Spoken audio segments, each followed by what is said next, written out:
Dapat kasi talaga hindi lang tayo marunong magmotor, marunong din tayo magkalikot ng motor. Pek-pek na, kinakalikot mo. Motor pa kaya?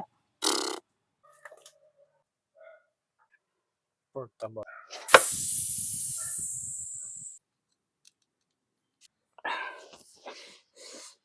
Dahil natin ito lang pag ganito.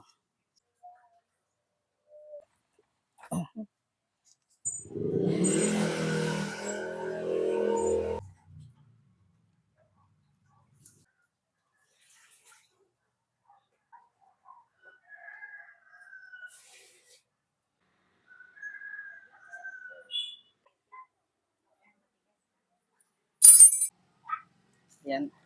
Tapos, pindutin mo lang to.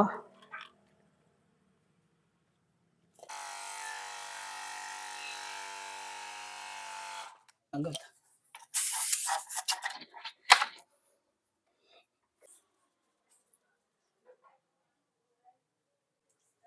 Ayun, di lang accurate. 32 PSI ang nilagay ko, pero 17 pa lang.